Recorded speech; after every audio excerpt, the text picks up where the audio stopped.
Okay, so this video is a continuation of the innocence.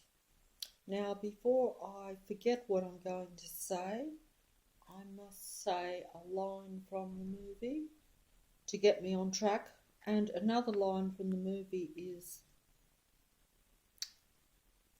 I want to help the children, not destroy them. The governess says to the housekeeper at some point, after she has confronted the little girl Flora with her cognitive dissonance, you could say. In other words, she has tried to open the little girl's eyes up to the reality of the fact that, she is possessed and that she is in contact with a deceased dark spirit that has taken her over and that is using her for that purpose, to play in this reality, because the whole purpose of this film is really to show that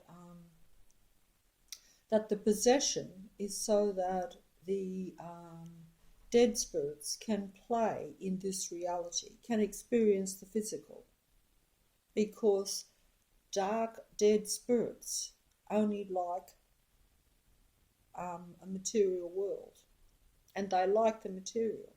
They that is all they really experience. That is their reality, 100%. They're not spiritual in any other way. They believe only in the material world, and they only experience life through the material, pleasure through the material, and particularly there's power in the negative aspect of infiltrating the mind and taking over the body and the mind of a innocence. That's right, an innocent. Human beings are innocent in a way, we all are, because we live in a duality world that we're unaware of. So we are like the children in that movie. We're seduced the same way, right up until we pass, shall we say. It's a similar thing, except that it is easier still sometimes it should be easier still to seduce children, particularly children who have needs. Obviously a child that has a full support family system going and feels safe and secure and knows that everyone and everything around them is there to protect them and to make them flourish, that child or that person is going to be harder to infiltrate or harder to possess. There are other reasons why some children or people might be harder to possess, but that is just putting it simply. And like I've said before, I don't fully understand the entire game. Of course not, because like everyone else, I've been playing in it. And but either way, that's not the point. And I think I went off track and tried to be too fancy. But either way, yes, that statement, she tried to confront the little girl with facing her cognitive dissonance, that which we talked about. That means it not facing what you see in front of you, not, the little girl knew that she was in contact with, the previous governess that she saw as a kind of mother figure, and the master of the house at the time, who was in sole charge, Peter Quint. She knew that she was in contact with these,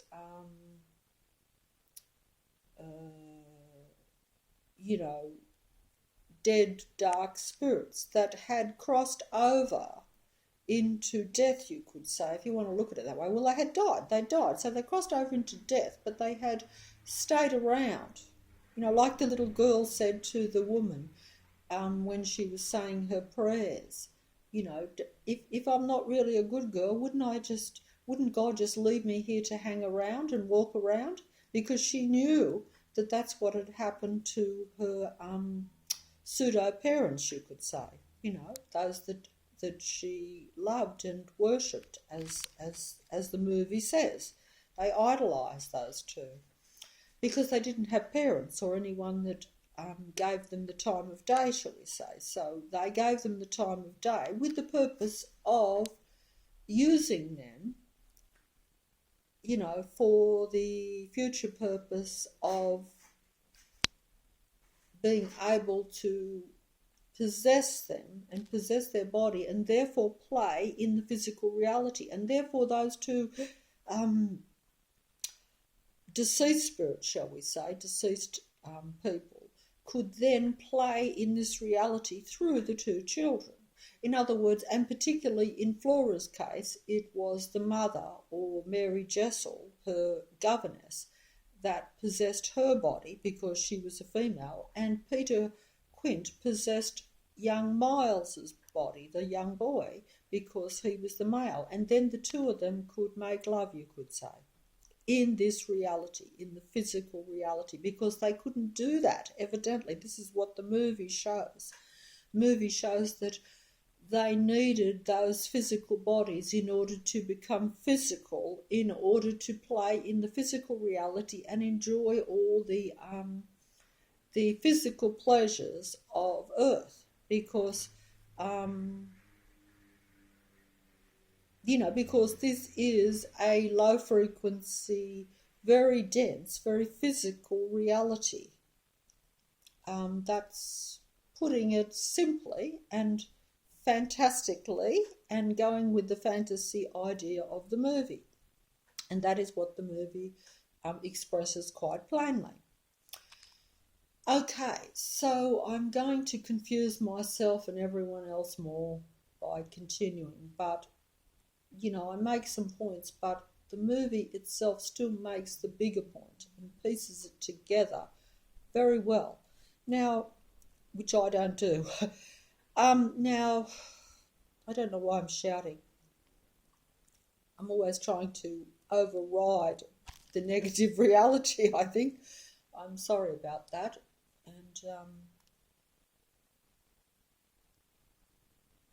And I haven't got much space because I was reluctant to release the previous video, and that's why I have no space, and that's why I'm in a hurry, because I still haven't released it, because I wonder if it's suitable to release now.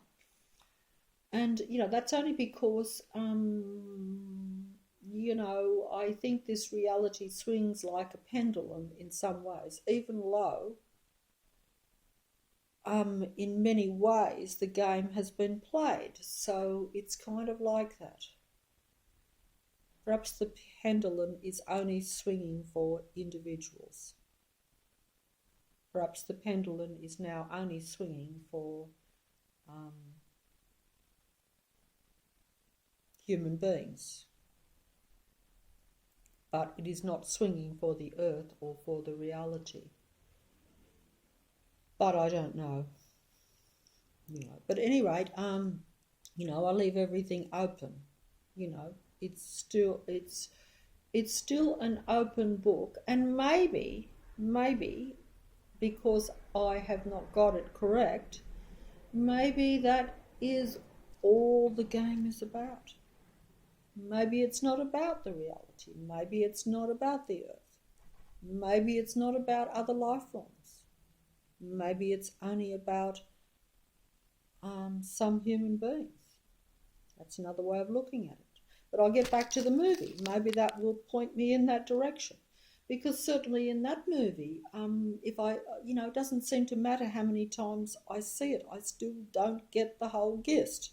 But I'm going to put forth as much as I do get of it, or what I make of it. Because like I've said before, with all movies and with this reality, like the previous, that Amadeus movie, there are at least 3 ways of looking at the characters as to how they are in the Matrix, or to how they would be now, or how they were even then. Many ways. It's not always what you think. I just sometimes, the same as that song, I latch on to one angle, but I'm aware that there's the possibility of another two angles. I just don't always bring up every angle, mainly because I can't remember when I'm actually making the videos and I don't have enough time. And I tend to want to focus on one angle because that's the one that hits me first. But then I'm quite aware that there are the other angles, and any one could be the bottom line reality.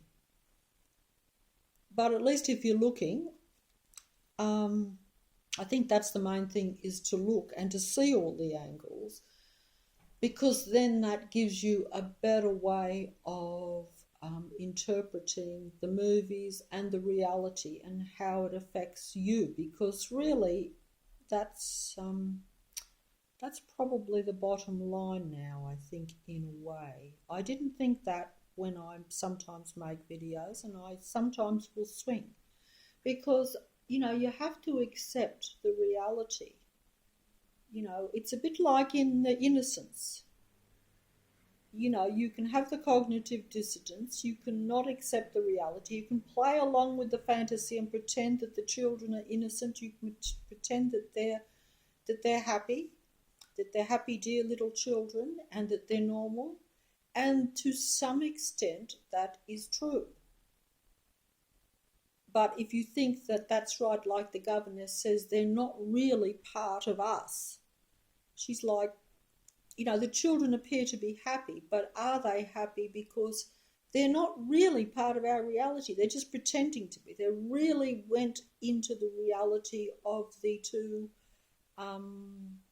They've allowed possession to take place. So while they pretend that they're, in this reality and two dear little children, they're possessed by grown-ups. They're possessed by not only grown-ups, but they're possessed by two very dark grown-ups, two dark adult people, that are sinister in a way, because they indulge in all negativity.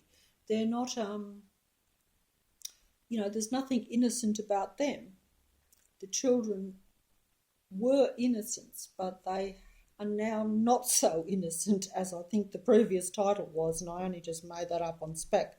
But because but either way, when she confronted this is why, like she openly acknowledges everything she sees. The governess, she does not suffer from cognitive dissonance. She has imagination, and she's able to see that it is all real. She's able to say, look, the children are possessed. The two dead previous carers of the children, were also possessed, and they are still here. Because they are possessed, they cannot leave.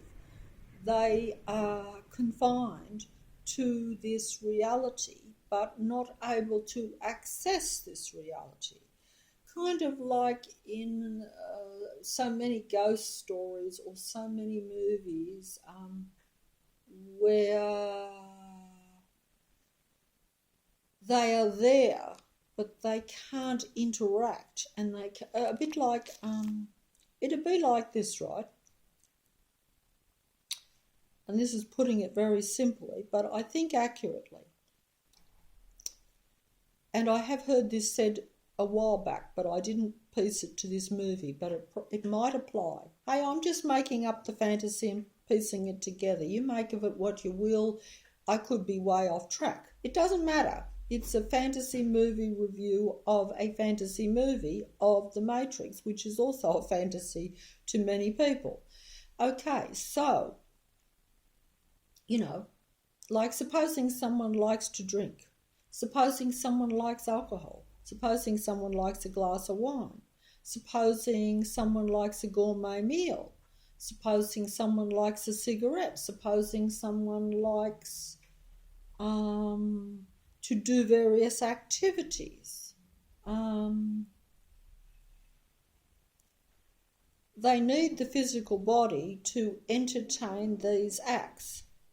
if you are on the dark side and have passed over, you cannot interact in the physical low frequency negative matrix realm or in the earth You can't interact in the earth. You can't interact in my reality. You can only react in my reality or someone else's reality, depending on how you want to take these videos and depending on what you think reality is. You can only react in the physical reality if you can inhabit a physical, real body. So you can only taste the wine if you infiltrate my body. Otherwise, you'd just be observing me drinking the wine while I enjoy it. But if you inhabit my body and take over my body, then you are back in this reality, and therefore you can enjoy the pleasure of the wine. You can taste it. You can smell it. There's not senses. The senses are not there in the other realm. In this realm, it's here, but it's like a ghost can't experience the physical, So those beings are like ghosts, if you like to look at it that way, as the movie shows it. So they need the children's bodies. They need to possess the children in order to experience the physical reality again.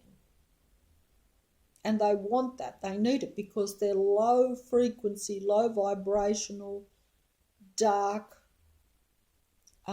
negative beings, or humans, if you like, or people. I would personally now, at this very late stage in my realization, say that a totally possessed person or apparent human is not the same as an unpossessed human. And I think most people would agree with that. We've seen the Exorcist movie and all this sort of stuff. It's a similar thing. It's just that not every dark spirit, I would think, like when the children were possessed, they didn't act like the girl did in The Exorcist, where you could see her, even her physical turned into something monstrous. And that's an extreme example. In reality, it's more controlled than that, much more controlled. In fact, there'll be little visible evidence, or there could be. In this movie, there's none. They're children. And children, of course, I would think, and I don't know what I'm talking about here. I openly say that. I have no idea what I'm talking about. I'm making it up as I go along, or it's coming to me as I'm going along, depending on how you look at it.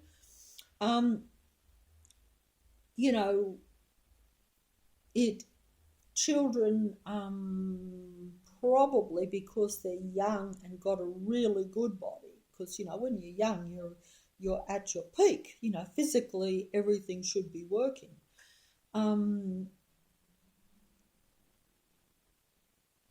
And the innocence. But either way, I'm going to leave that alone because I don't know what I'm talking about. I don't know what I'm talking about for the entire video. You all know that, and everyone knows that listens. But, it's fantasy, it's a movie. The movie itself is way out of reality anyway, so that's fair enough. But either way, with that possession, and I lost my track here. Yes, with that possession, see the two children also. Possession can happen, I would think. I would guess, and I don't know, of course. It's all made up. That possession can happen many ways. But from my own personal point of view, and this is just my own personal experience with it, is that I have to be brought to a very angry low frequency, low vibration state. Okay? In other words, I'm not consciously inviting possession by an Archon mind parasite, or whatever you want to call these entities or beings or ghosts or whatever, spirits. You know, if you take it from the movie The Innocents, you're talking about dead spirits. So we'll keep on that line. It's just terminology, you know, and I'm not very good on terminology. You know, I do my best and I try to be fancy. But, you know, at the same time, I try to make a little bit of sense, even if I'm making up a fantasy.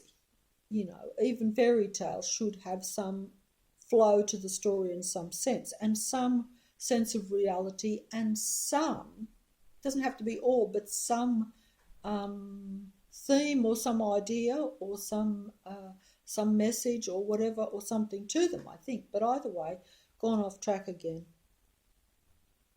Explaining the obvious. Sorry about that. I have to explain it even to myself. So, you know, I have to actually keep telling myself these things because, you know, although I'm making the video, I'm really just, yeah, like a child talking and having to continuously tell myself the basics to keep on track. That's how hard it is in this dense reality. I say dense because, you know, the more negative it gets, the more physical and the more dense, I think. You know, become more aware of the physical. I think the lower frequency and the lower vibration, and that is where some people like to inhabit and like to play and like to make their home. I'm trying to find the word, like to congregate, like to settle, like to, you know, what's that word where you come together and you make like a settlement, but I haven't got the right word. It'll come to me later when the video is finished, as usual. Now, other people will openly, like the children, they kind of openly invited the spirits of these two dead people to inhabit their body because they couldn't stand the loss of what they saw as their parents. They idolised and worshipped these two people, both of them. And they had been seduced from the beginning by them for this purpose, I would imagine, if you follow the movie. Therefore, they openly, as children, innocently, that's right, but they openly invited them to play and to inhabit their body. They allowed them to do this. They themselves enjoyed their company, so therefore they wanted them in their body. But they also, of course, as children, they didn't understand that the two spirits were using their bodies for their play. So it was a joint collaboration of possession, if you want to look at it that way. But is there a joint collaboration with children? Because children really can be easily seduced, even more than adults. And heaven only knows adults can be seduced too. We all are and all have been, one way or another, whether it be by the spirits of the past or the dead or those in the present, in the living. Dark spirits, I mean. And we've certainly worshipped the demigods of the Matrix. So, but either way, you know, children do not understand things, that they're very easy to possess if they are in need. If they have if you have any needs, wants or desires that are unfulfilled, it's an open gate for possession, I would think. But so the children openly invited this. They saw it as a game, probably. They might have been mildly disturbed by it, but that's why they had the cognitive dissonance going and a certain separation in a way. I don't understand how that works, but in the movie, that's why the governess, she said, I don't want to destroy the children, I only want to help them. But, you see, I'm going to slow down here. I'm going to slow down here and try to get my thoughts a bit because I realise that I lose it. Now, the whole thing of this is that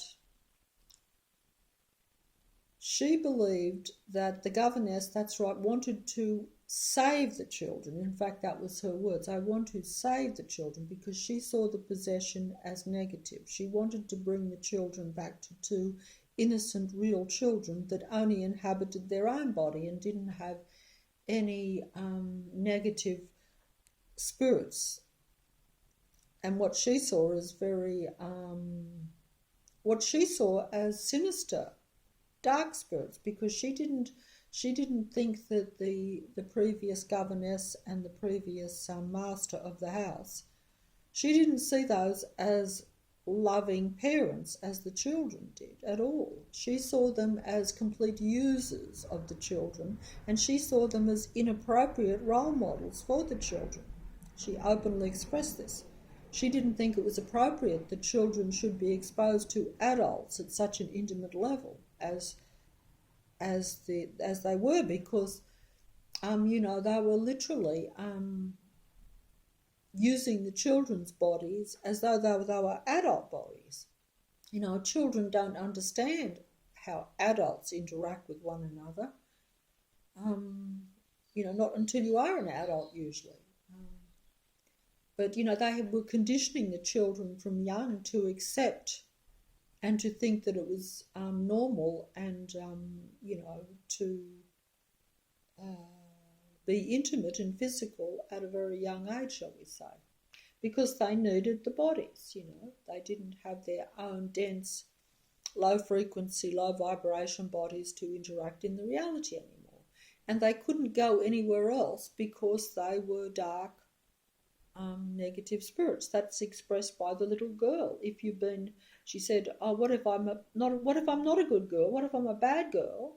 Then I suppose God will just leave me here to walk around and wander and meander around the earth in amongst all the living. But the living will not be aware of that, But I won't be going to what you call heaven. No, I'll be staying here." That was expressed, in some part of the movie by the little girl and the governess. Anyway, interesting idea. But, these are just the ideas of the movie, so make of them what you will. I think that they fit in some ways to the Archon mind parasites, to the reality of this technical world that infiltrates the minds and even the bodies of human beings. Technology can infiltrate the body. Technology is of the Matrix. The Matrix is of the Matrix negative God spirit, if you like. I don't know where that come from. It doesn't make any sense. Ah, dear. Now, if I use wrong words and talk rubbish, just try to make a better reality of it yourself. But either way, back to the story. Yes, the governess felt. This is the main point of the movie in a funny kind of way. She felt all along that if she could expose the truth, the reality, make the children face the total reality that they were possessed, but face the reality, because in a way the children, even though they were openly allowing this possession to take place, because they were young children, there was also a part of denial. They thought it was a game. They didn't fully understand what was going on, as children don't, as humans don't. We're innocents, always in the dark, never know the full game, never know fully what's going on. We never have. I never have. So therefore you're like children, you're an innocent. Even when you're doing negative things, you're still innocent because you don't know that you are playing the game. You don't know that you are being possessed. You don't fully acknowledge it.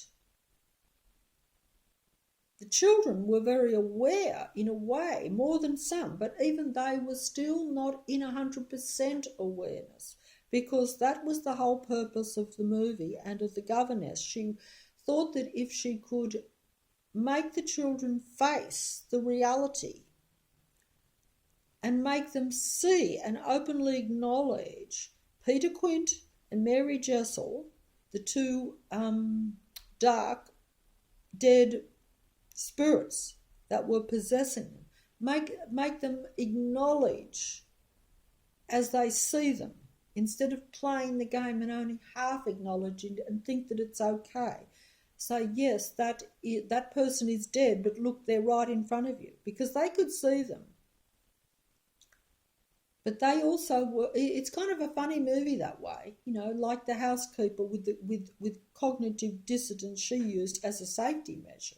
She was kind of aware that these things were going on to some extent, but she thought, like she actually openly said, I think there was a line, it's just in your imagination. That's right, it's just in your imagination. So let it go, forget it. It's nonsense. It's just in your imagination. Only those with imagination, can see the truth. Can understand the reality. So, you got a contradiction there. That's, if you want to look at it. I think I'm not making sense here. I'm sorry. Oh dear. Any rate, she thought that if she could make them openly acknowledge the reality, and this is interesting. There, even in this reality, I make a video originally with the idea of, yes, saying, open your eyes to the true reality. Throw away your cognitive dissonance and open up a little bit of imagination. Even just open up your eyes and say, hey, there's too many coincidences. There's too much that you should be able to see, but because of cognitive dissidence, I'm doing it again. I didn't take notice of I'm sorry, I didn't learn from the comment, no.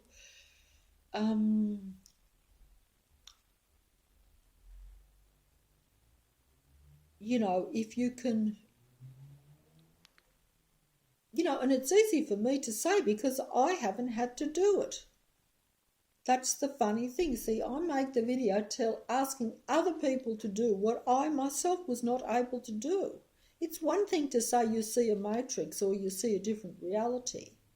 But, it's no credit to me if the matrix exposed itself to me. It wasn't like I opened up my eyes and threw away the cognitive dissonance and use my imagination. Sure, I used to occasionally see a few little things that maybe other people didn't, but I still never pieced it together. And yes, I did do like the housekeeper, to where I said, nonsense. And it doesn't matter even if it's right. It's not that important. I'm just going to get on with it. I'm not going to go into fairyland and use my imagination and make a great big thing out of a few coincidences. I'm not going to worry about, I'm not going to take notice of any vibrations I get or any intuition or any feelings I get or anything like that. I'm going to go with the reality and I'm going to get away with what I can. I'm going to play in this reality, and there are no consequences in this reality. And of course, that's like when you get possessed and you think that if there are consequences, you know that you're not going to probably have consequences in this reality. In actual fact, you will have consequences in this reality, but they just won't be immediate, I think. But that's just what I think now, because certainly, negativity has come back to hit me. So and this, of course, may be the truth or may not be, because I am playing in a game, and if you're playing in a game and you have been played as well, because you're playing in a game but you're being played. And most people know they're playing in a game, but they think they're playing in the game of a reality life. They don't know that they are being played. But if they were remotely aware of that, as if I had been at any stage in my life, you would play the game differently and you would be a lot more careful. You wouldn't say, oh, this is not going to bite me now, or, this is not going to come back at me. This is, and if you don't know that if you don't understand that you are being possessed, and how do you understand something when it's not conscious? With the two children, it was quite conscious because they saw the dead spirits. If you could see something in front of you and it's interacting with you, you would be a lot more aware that possession is taking place. But when the possession is invisible, where it's just a negative thought, and you can't see a physical being, you can't see someone whispering in your ear, you can't actually see that, but you hear it and you think it's your own thought, you see. That's what this is what I have been informed of and what I think fits the reality. And like when I get angry and I lose control, and that's a type of possession, I may not actually consciously even hear the thought because I am at such low frequency, but it is still creating a thought. The thought is so quick and so instant that you don't have time to think about it, so you react. If the thought is negative and you only have a second to entertain it or dismiss it, and you have no control over yourself because you've allowed yourself to be low frequency, low vibration, and almost non-human, because it's not human what infiltrates you. A negative thought is not a human thought. Human nature is not what we think human nature is, I would now say. But that's because I have decided to go with differentiating between how different human personalities and how different humans are living and reacting in this reality. And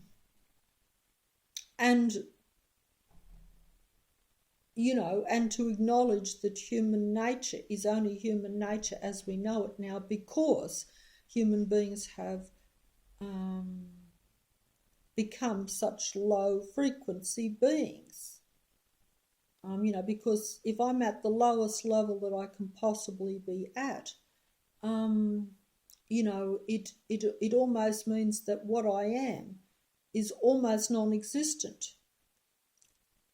So then you say, oh, that's human nature. No, it's not human nature, it's Archon nature. It's the nature of the matrix. It's the nature of possession. It's the nature of all these other weird things that we don't understand. Human nature is not really negative, but it's negative if it's non-existent, if you reduce down to your lowest level. this idea I often hear people say, oh, it's human nature to be a little bit this and a little bit that. Well, yeah, that depends on where you are. But I would think that's putting it in a kind of ideological way. I have to admit that probably is. But, if you allow total possession, how can you say that's human nature? Well, it's not your nature, is it? It's someone else's or something else's. Archon nature is not human nature. The matrix nature is not human nature because the matrix is technological nature. Human nature is not technological. It's natural. It's it's normal. It's life. Technological nature. I'm trying to describe it, and how do I know even? I don't really. But yourself, a machine is different to a life-living animal or something, isn't it? Most people would acknowledge that. You can, the machine might, you could have a machine that talks to you. You could have a talking doll. I used to have a talking doll. But it's still a machine. It's still a plastic apparatus, a technical being, a technical toy. It's not real. It's not living. It can't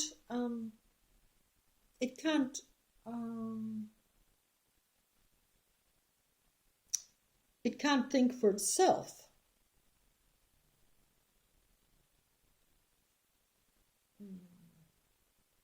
I don't know where I'm going here. In fact, I better go back onto the movie. I don't know where I went there. I really went into fairyland and actually, quite honestly, did not know what I was talking about. I don't know why I deviate so much. Maybe that's possession, I don't know. It's probably an ego possession to where you get, see there again, that ego thing. I don't understand that fully, but, if you allow too much of the ego, I think you can allow possession. Because the ego is a false human, becomes a false thing. It becomes very false. So therefore I'll go off that because I'm not up for that. I'm not thinking clearly enough to discuss that. To be honest, I have to. Now let me go back to the movie, back to the innocence. Look, the whole point, and this is what I'm trying to get to, and I should be making 1,000 points about this movie. There's at least 3 or 4 things that I think are the main points of it. But this to me is, this is the end of the movie even. If you follow the movie right through and it comes to the end, essentially the governess is trying to confront the children with the stark reality that they're possessed and that they and throw away the cognitive dissonance, because she believes that if they can face the full truth of the reality that their parents or their surrogate parents, their pseudo-parents in the form of the two, the man and the lady that they worshipped, that looked after them, were really dead. To face that reality that they were dead and let go of that idea, let go of them, because they essentially didn't let go of them in a way, then they would recover and be normal, fully functioning children again. She didn't want to see them possessed or interacting with these other spirits, shall we say, or ghosts, or, that had gone, or that were still here. They would still be here, but they were possessing and using the children. Now, that's interesting, but the thing is that, whereas the housekeeper, she was almost like, look, yes, this is happening, but the children are still happy. The children are still the children to some extent, but they're allowing this possession. And she was like, perhaps, she actually says this to her, perhaps it is more dangerous. Perhaps it will do the children more harm to face this reality. They won't be able to deal with it. They will go crazy, which was like the little girl almost went crazy when the lady said, look, there's Miss Jessel. She's right in front of you across the lake. You can see her. I know you can see her. I can see her too because I have imagination. I accept that it's real. You can see it too, but you're in denial. Because if you face that, then you can't play. Because the children, in a funny kind of way, as children, they don't really, because they're in this. It's very hard to explain, but it's like not everyone. Most people think if you're dead, you're gone, and so they're living in this reality. The children were in a double mind almost. I'm not quite sure how it works, but I think this video is not making any sense at all. Jeez, oh, goodness gracious. Look,